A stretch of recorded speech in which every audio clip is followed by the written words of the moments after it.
नमस्कार, स्वागत है आप सभी का द हिस्ट्री यूट्यूब चैनल में।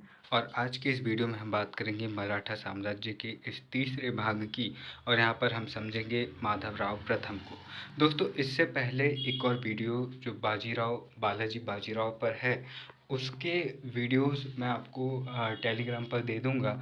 और यहाँ पर हम बात करेंगे माधवराव फर्स्ट की, जो कि 1761 से 1772 ईस्वी तक गद्दी पर बैठते हैं। और हम यहाँ पर देखते हैं कि ये अंतिम योग्य व शक्तिशाली पेशवा होते हैं, और ये काफ़ी हद तक मराठों के साम्राज्य को पुनर्स्थापित करने का काम कर लेते हैं। लेकिन दुर्भाग्यवश इनकी मृत्यु हो जाती है टीबी से, जिसके चलते इनका देहांत हो जाता है और मराठा साम्राज्य का विकास इनकी मृत्यु के साथ ही रुक जाता है। और इनकी मृत्यु के बाद हम देखते हैं कि फिर मराठा साम्राज्य के समय के साथ साथ फूट पड़ती है, और फिर आंग्ल मराठा युद्ध हमें देखने को मिलते हैं। तो माधवराव प्रथम, जिनका कार्यकाल 1761 से 1772 था, वे एक योग्य और शक्तिशाली पेशवा थे। इन्होंने पानीपत के तीसरे युद्ध के बाद मराठा राज्य को शक्तिशाली राज्य बनाने का प्रयास किया, और 1763 ईस्वी में राक्षस भुवन के युद्ध में निज़ाम को पराजित किया और कुछ क्षेत्र व हजारा भी वसूला। 1761 ईस्वी एवं 1771 ईस्वी में मैसूर, जो हैदर अली है मैसूर का, उस पर ये आक्रमण करते हैं और उससे भी क्षेत्र व खजाना वसूलते हैं। 1772 ईस्वी में मराठा सरदार महादजी सिंह सिंधिया ने आपदस्थ मुगल बादशाह शाह आलम द्वितीय को मराठों के संरक्षण में लेकर दिल्ली में स्थापित किया। और यहाँ पर जो मुगल शासक शाह आलम सेकंड है, उनका संरक्षण अंग्रेज़ों से छीन कर यहाँ पर मराठे ले लेते हैं। अब माधवराव प्रथम ने अर्थव्यवस्था को मजबूत बनाने के लिए बंजर भूमि को कृषि योग्य बनाने का आदेश दिया था। ऐसे किसान जो बंजर भूमि को कृषि योग्य बनाते थे, उन्हें आधी भूमि का स्वामी घोषित किया जाता था। और ऐसा हम कुछ राजवंशों में देखने को मिलता है। जैसे गुप्त काल से ही हम देखते हैं कि जो बंजर भूमि को कृषि योग्य बनाता है, आधी भूमि का मालिक उसे मान लिया जाता है, और आधी भूमि का मालिक राजा होता है। अब देखिए, ऐसे किसान ये हम देख चुके हैं। माधवराव प्रथम के समय उसके चाचा रघुनाथ राव यानी कि राघोबा पेशवा पद पाने के लिए षड्यंत्र शुरू करते हैं, लेकिन माधवराव ने इन षड्यंत्रों को असफल कर दिया। और 1772 ईस्वी में हम देखते हैं कि क्षय रोग यानी कि टीबी से माधवराव प्रथम की आकस्मिक मृत्यु हो जाती है। और इतिहासकारों ने इस घटना को मराठों के लिए पानीपत के तीसरे युद्ध में हुई पराजय से भी ज़्यादा घातक बताया है। मराठा साम्राज्य पानीपत की युद्ध की वजह से आधा गिर चुका था, लेकिन पूरी वो दो घटनाओं से गिरता है। पहला, माधवराव प्रथम की मृत्यु। जो माधवराव प्रथम है, इनकी मृत्यु से वह काफ़ी कमज़ोर हो जाता है। और दूसरा, 1800 ईस्वी के आसपास हम नाना फडणवीस की मृत्यु देखते हैं। उनकी मृत्यु से मराठा साम्राज्य पूरी तरह से मृत्यु शैया पर सो जाता है। तो यहाँ पर ये ध्यान रखना कि भैया, ये काफ़ी योग्य और शक्तिशाली पेशवा थे माधव फर्स्ट, लेकिन इनके पास में जीवन काल ज़्यादा नहीं रहा, अन्यथा मराठा राज्य फिर से अपनी प्रतिष्ठा प्राप्त कर सकता था। अब देखिए, यहाँ पर आगे देखें तो 1700 इनकी मृत्यु यहाँ पर हो जाती है। और इनके बाद में अगले जितने भी पेशवा आते हैं, या तो वे षड्यंत्रकारी होते हैं या फिर वे अयोग्य होते हैं। मतलब वे इतने शक्तिशाली नहीं होते हैं कि वे सभी सरदारों में आपसी सहमति बनाकर रखें और युद्धों का नेतृत्व कर सकें। नारायण राव 1772 से 1773 तक अगले पेशवा बनते हैं। नारायण राव माधवराव प्रथम का छोटा भाई था, और इस समय माधवराव का बेटा अल्पवयस्क था। रघुनाथ राव ने पेशवा पद पाने के लिए नारायण राव की हत्या करवा दी 1773 ईस्वी में। लेकिन राघोबा जो था वह काफ़ी अयोग्य शासक था, और उसके बस की बात नहीं थी। और अगर राघोबा शासक बनता तो वह जरूर काफ़ी ज़्यादा बड़ा नुकसान यहाँ पर मराठा साम्राज्य को पहुँचा सकता था। अब रघुनाथ राव ने पेशवा पद के लिए नारायण राव की हत्या करवा दी 1773 में। अब यहाँ क्या होता है कि जो महादजी सिंधिया और नाना फडणवीस जैसे योग्य सेनापति और राजनीतिज्ञ इस काल में मराठा राजनीति में होते हैं, वो यहाँ पर राघोबा को शासक या पेशवा न बनाकर किसको बना देते हैं, माधवराव सेकंड या माधव नारायण राव को, जो कि माधवराव प्रथम जो अंतिम योग्य व शक्तिशाली पेशवा थे उनका बेटा था। 1773 से 1796 ईस्वी तक ये शासन करता है। अब यहाँ देखना भाई कि एक गलती जो मैंने की कि मैंने यहाँ पर पेशवा को शासक कहा, तो यहाँ पर शासक नहीं थे ये, नाम मात्र के शासक जो बचे थे वो थे छत्रपति, और छत्रपति अभी भी हैं लेकिन वो उतने ज़्यादा प्रभावशाली नहीं हैं। ठीक है, अब इस समय पर राजा मुख्य तौर पर अप्रत्यक्ष रूप से राजा कौन है, पेशवा है, लेकिन नाम मात्र का राजा कौन है, वो है छत्रपति। तो यहाँ पर देखिए, महादजी सिंधिया व नाना फडणवीस ने अल्पवयस्क माधवराव सेकंड को पेशवा बनाया।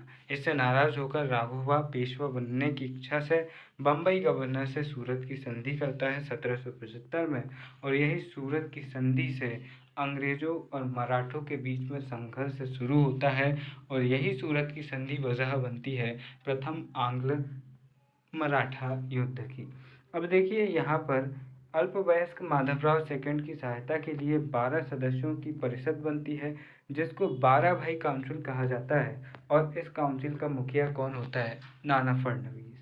अब देखिए यहाँ माधवराव जो माधव नारायण राव का अल्पवयस्क पुत्र था, और वयस्क होने तक 12 अधिकारियों की 12 भाई परिषद यहाँ पर शासन करती है। और यहाँ पर राघोबा भी अपने षड्यंत्रों से बाज नहीं आते, और राघोबा मुंबई के गवर्नर से जाकर संधि कर लेते हैं 1775 में, और इसी के काल में प्रथम आंग्ल मराठा युद्ध 1775 से 82 हमें देखने को मिलता है। माधवराव सेकंड पर नाना फडणवीस का अत्यंत नियंत्रण था, और इन्हीं पाबंदियों से तंग आकर माधवराव सेकंड 1796 ईस्वी में आत्महत्या कर लेता है। और ये एक बड़ी चुनौती बन जाती है, क्योंकि ये एक शक्तिशाली तो नहीं था, लेकिन ऐसा था कि ये ज़्यादा दखल अंदाजी भी नहीं करता था। तो अब यहाँ पर कोई और ऑप्शन नहीं रहता है। अब राघोबा यहाँ पर अभी तक ये जो राघोबा रहता है उसकी नीयत डगमगाई रहती है कि मैं ही बनूंगा, मैं ही मरूंगा, लेकिन उससे पहले उसकी मृत्यु हो चुकी होती है। तो बाजीराव सेकंड के नाम से राघोबा के बेटे को अगला पेशवा बनाया जाता है 1796 से 1818 ईस्वी तक। और ये अपने पिता, जैसे हम कहते हैं ना कि जो बाजीराव प्रथम के विषय में इतिहासकार कहते हैं कि भैया बाजीराव प्रथम के विषय में सॉरी इतिहासकार नहीं कहते, साहू जी महाराज कहते हैं कि भाई जो बाजीराव प्रथम है वह एक योग्य पिता का एक योग्य पुत्र है। योग्य पिता बालाजी विश्वनाथ जो कि साहू को स्थापित कर रहे हैं और मराठा साम्राज्यवाद की शुरुआत कर रहे हैं, और उसको एक बड़े स्तर पर ले जा रहे हैं बाजीराव प्रथम।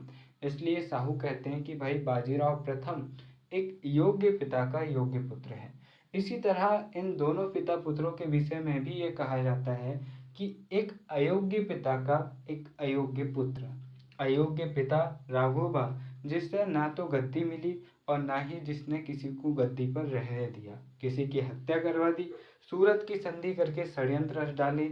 उसकी गलतियों के कारण यहाँ पर फर्स्ट आंग्ल मराठा वॉर होता है, और फिर आगे चलकर उनके पुत्र महोदय जो बाजीराव सेकंड है उनके कारण हमें सेकंड और थर्ड आंग्ल मराठा वॉर देखने को मिलता है। और 1818 ईस्वी में पूरे मराठा एम्पायर का खात्मा करके ही ये भाई साहब यहाँ पर दम लेते हैं। और फिर हम 1818 में देखते हैं कि जो लॉर्ड हेस्टिंग्स है वो पेशवा पद की समाप्ति कर देता है, और जो छत्रपति है उसको सतारा के पास एक छोटी सी जागीर दे देता है, और पेशवा जो बाजीराव सेकंड रहते हैं इनको पेंशन बद्ध करके जो बिठूर है उत्तर प्रदेश में, शायद मेरठ के पास है, वहाँ पर सॉरी कानपुर के पास है बिठूर, वहाँ पर भेज देता है, वहाँ की छोटी सी जागीर देके पेंशन बद्ध कर देता है।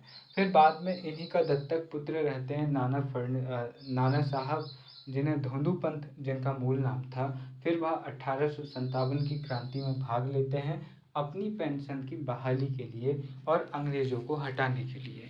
तो यहाँ पर यह अयोग्य पेशवा था, और इसने मराठा संघ पर अपना प्रभुत्व स्थापित करने के लिए मराठा संघ में फूट डालने का काम किया। जिसके परिणाम स्वरूप मराठा संघ का पतन हुआ और इसी के समय दूसरा और तीसरा आंग्ल मराठा युद्ध हम देखते हैं। इसने राजस्व वसूली के लिए ठेके पर आधारित प्रणाली इजारा प्रथा शुरू किया और तीसरे आंग्ल मराठा युद्ध के बाद हुई संधि के दौरान कंपनी ने 1818 ईस्वी में पेशवा पद समाप्त कर दिया और कंपनी ने अंतिम पेशवा बाजीराव द्वितीय को 8 लाख सालाना पेंशन देकर कानपुर के पास बिठूर की जागीर दी थी। तो यहाँ पर देखते हैं हम कि भैया ऐसा होता है। फिर बाद में बाजीराव सेकंड का जो दत्तक पुत्र रहता है नाना साहेब, तो यहाँ पर डलहौजी भैया उनकी पेंशन बंद कर देता है और कहता है कि भैया आप दत्तक पुत्र हैं तो आपको पेंशन नहीं मिलेगी। तो फिर पेंशन को लेकर इनका विवाद होता है और फिर 1857 के प्रमुख क्रांतिकारियों में कानपुर से नाना फडणवीस और उनका सेनापति तात्या टोपे यहाँ पर नेतृत्व करते हैं। नाना साहेब नाम सुन के आपको लगता होगा कि कोई भाई 70-80 साल का बुजुर्ग होगा, तो ये ध्यान रखना कि नाना साहेब की उम्र मुश्किल से 34-35 साल की थी जब उन्होंने 1857 क्रांति में भाग लिया था।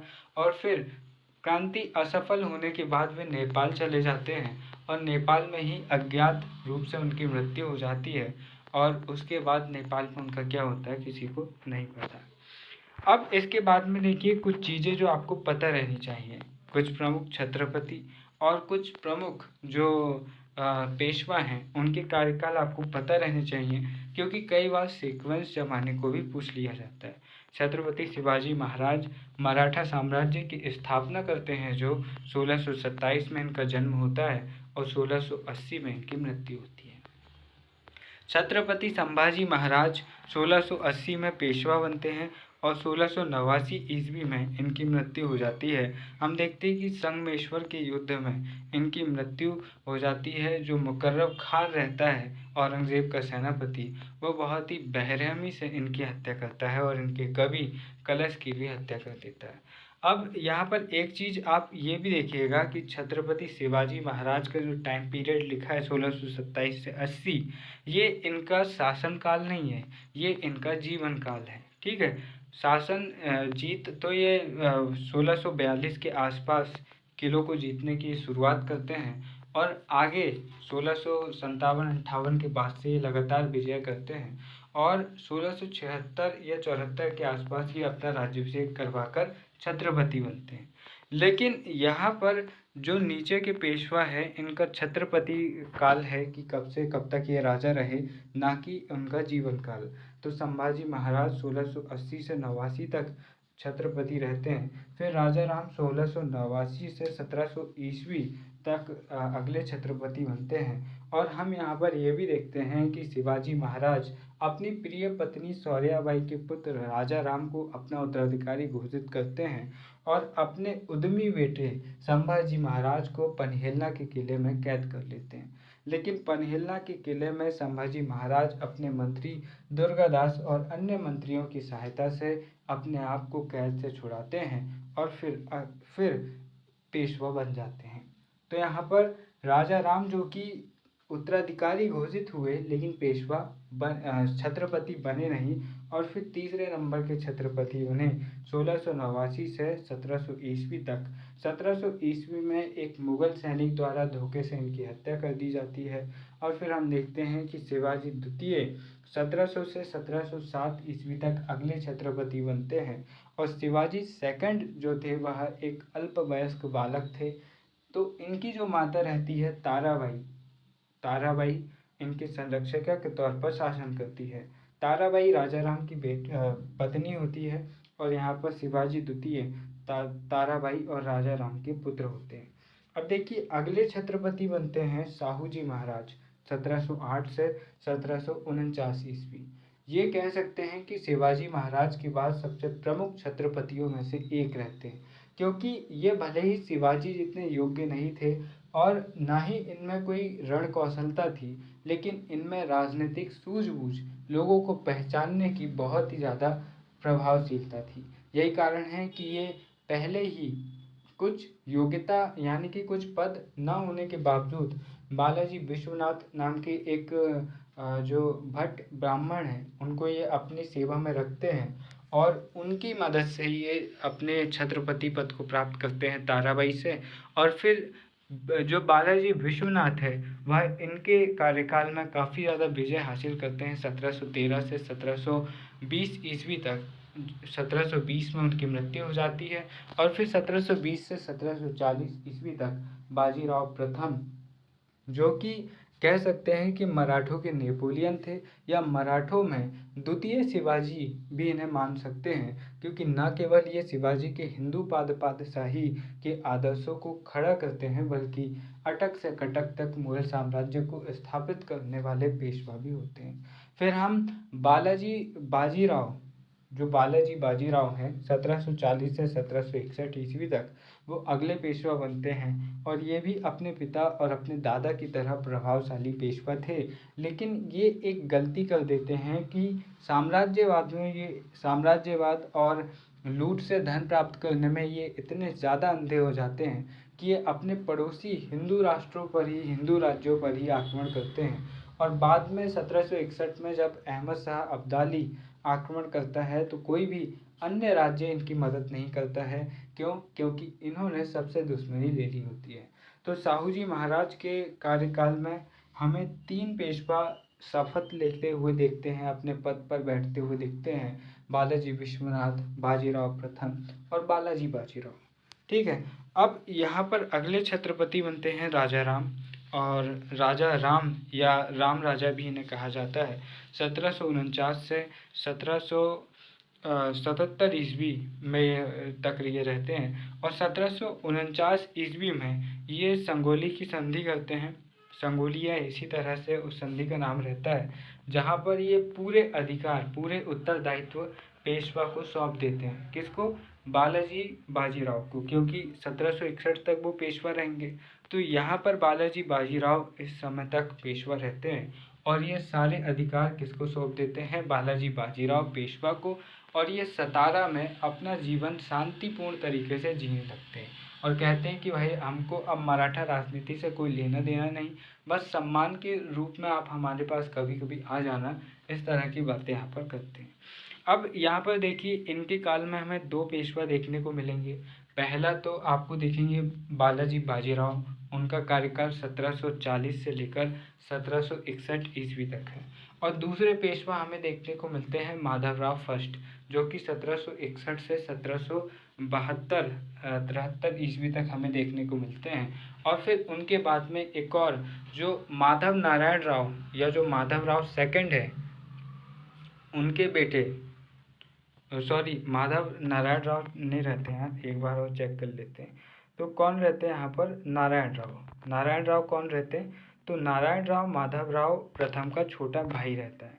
तो यहाँ पर राम राजा जो अगले छठे नंबर के छत्रपति हैं, उनके समय पर 3 पेशवा हमें देखने को मिलते हैं। पहले बालाजी बाजीराव और दूसरे जो माधवराव है और तीसरे नारायण राव है। फिर छत्रपति साहू सेकंड आते हैं 1777 से 809 ईस्वी। इनके समय पर हमें दो पेशवा देखने को मिलते हैं। पहले तो हमें नारायण राव देखने को मिलते हैं, फिर हमें माधव राव सेकंड या माधव नारायण राव नाम से दूसरे पेशवा देखने को मिलते हैं, जो माधव राव के बेटे थे। फिर उनकी मृत्यु के बाद में हमें राघवा के बेटे बाजीराव सेकंड पेशवा देखने को मिलते हैं, जो कि 1796 से 1818 ईस्वी तक पेशवा रहते हैं, जो कि छत्रपति प्रताप सिंह के समय पर भी पेशवा रहते हैं। तो यहाँ पर छत्रपति प्रताप सिंह के समय पर हम देखते हैं कि जो बाजीराव सेकंड है वो पेशवा हमें देखने को मिल रहा है और 1818 ईस्वी में पेशवा पद की समाप्ति यहाँ पर हो जाती है। तो आपको कुछ चीज़ें ध्यान रखनी है। आपको ये ध्यान रखना है कि मुग़ल बादशाह कौन है, आपको ये भी ध्यान रखना कि छत्रपति कौन है, और आपको ये ध्यान रखना है कि पेशवा कौन है। और अगर और बेहतर हो सके तो ये भी ध्यान रखना कि किसके समकालीन कौन से प्रमुख अंग्रेज अधिकारी हमें देखने को मिल रहे हैं। ठीक है। तो यहाँ देखिए छत्रपति प्रताप सिंह अगले पेशवा होते हैं 1809 से 1839 ईस्वी तक ये छत्रपति रहते हैं।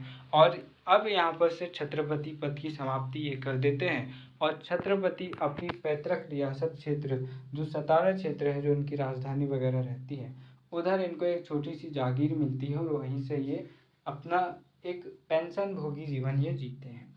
इसके बाद में शाह अप्पा साहिब 1839 से 1848 ईस्वी और 1848 में डलहौजी गोद निषेध प्रथा के तहत कंपनी में इनके साम्राज्य का विलय कर लेता है और मराठा साम्राज्य पूरी तरह से समाप्त हो जाता है।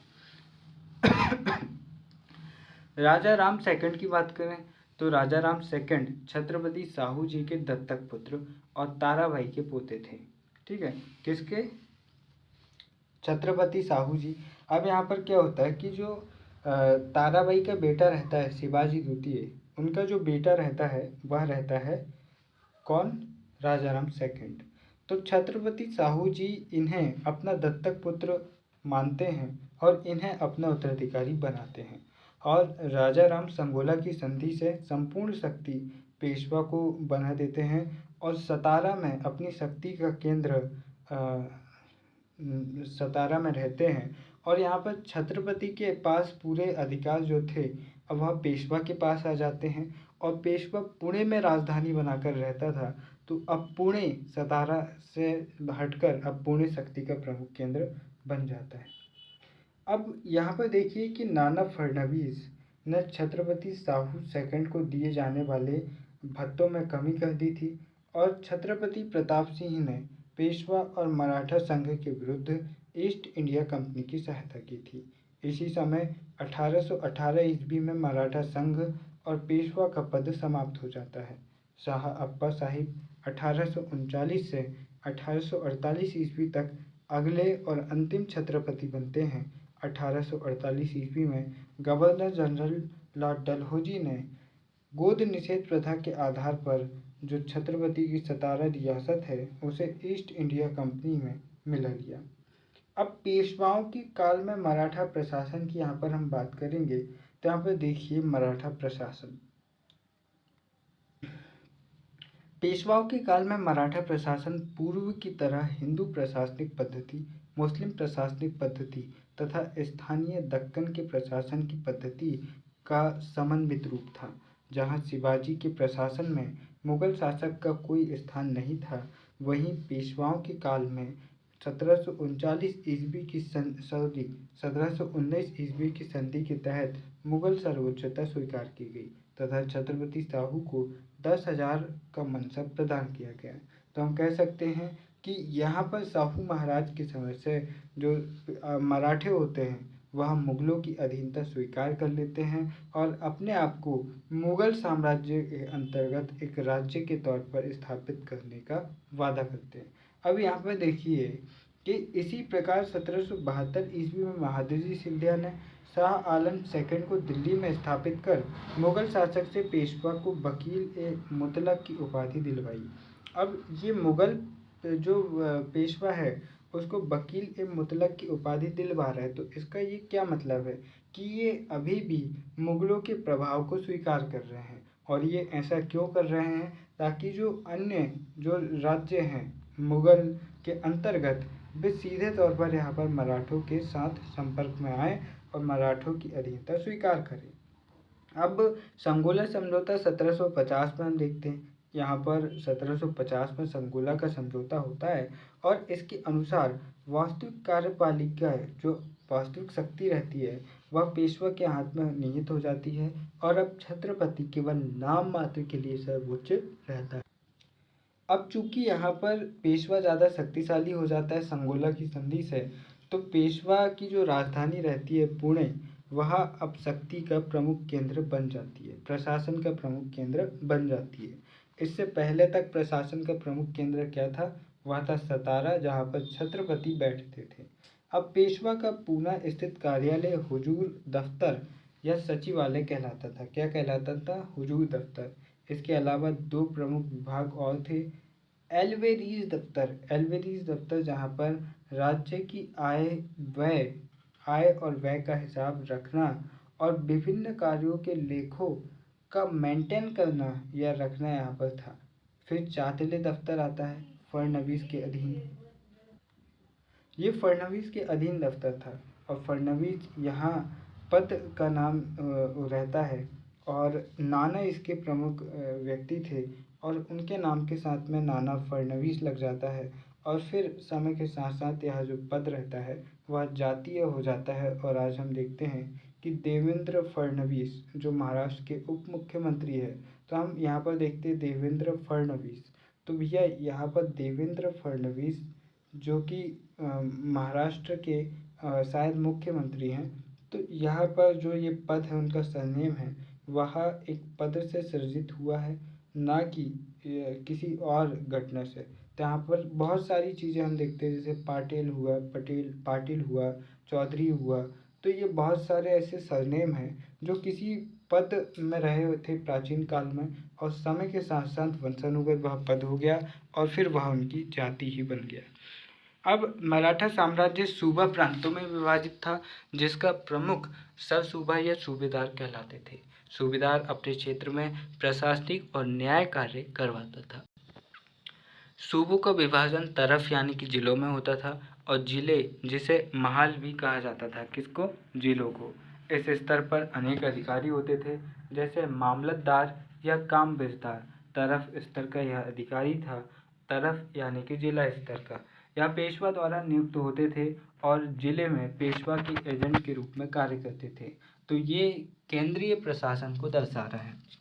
अब देखिए इनका पद वंशानुगत, इनका पद कैसा था? तो इनका पद जो था वह वंशानुगत समय के साथ साथ हो जाता है। कामबेजदार चौथ वसूली के लिए भी उत्तरदायी होता था, और कर्नाटक क्षेत्र के सूबेदार अपने मामलतदार स्वयं नियुक्त करता था। तो यहाँ पर ये एक अपवाद है कि हर जगह का जो मामलतदार है वह नियुक्त करने का अधिकार है पेशवा को, लेकिन इन क्षेत्रों में छूट दी गई है उस क्षेत्र के सूबेदार को। क्यों?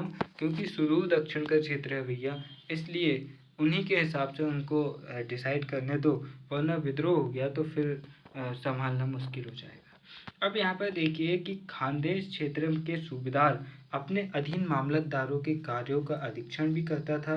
जिला स्तर पर देशमुख एवं देशपांडे नामक स्थानीय अधिकारी होते थे, और इनका पद भी वंशानुगत होता था।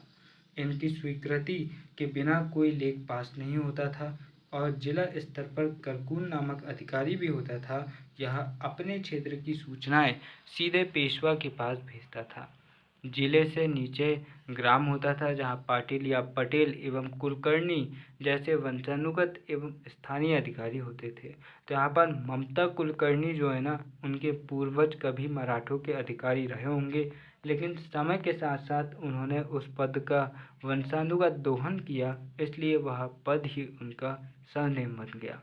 अब यहाँ पर देखिए कि पाटिल प्रशासन एवं न्यायिक कार्य से जुड़ा हुआ था, और कई बार इसके पदों की खरीद और बिक्री भी होती थी। कुलकर्णी आय, व्यय और भूमि के लेखों से संबंधित होता था। कुलकर्णी व पाटिल की सहायता के लिए ग्राम स्तर पर चौगुल नामक अधिकारी की नियुक्ति होती थी। तो चौगुल नामक अधिकारी आपको किस स्तर पर देखने को मिलता है? तो वह मिलता है ग्राम स्तर पर। इन तीनों अधिकारियों का वेतन वसूले गए राजस्व के हिस्से से प्राप्त होता था, और ग्रामीण क्षेत्र में 12 बलूते यानी कि शिल्पी वर्ग एवं 12 अलूटे यानी कि सेवक वर्ग भी होते थे। इनका पद भी वंशानुगत था, और इन्हें अपनी सेवा के बदले ग्रामवासियों द्वारा उत्पादन का एक हिस्सा दिया जाता था। तो यहाँ पर आपको समझ में आया होगा कि भैया कैसे हमको कुछ पेशवा महत्वपूर्ण देखने को मिल रहे हैं और किस तरह से इनका प्रशासन चल रहा है। तो उम्मीद है कि ये वीडियो आपको पसंद आया होगा और आपने इससे कुछ बेहतर सीखा होगा। वीडियो के आखिर में बस इतना ही, कुछ आदर्श सितारों जैसे होते हैं, उन्हें छू नहीं सकते, पर पीछा करें तो मंजिल पा लेंगे। तो अपनी मंजिल तक पहुंचने के लिए मेहनत कीजिए, उसके अलावा कोई और विकल्प नहीं। तब तक के लिए नमस्कार, जय हिंद।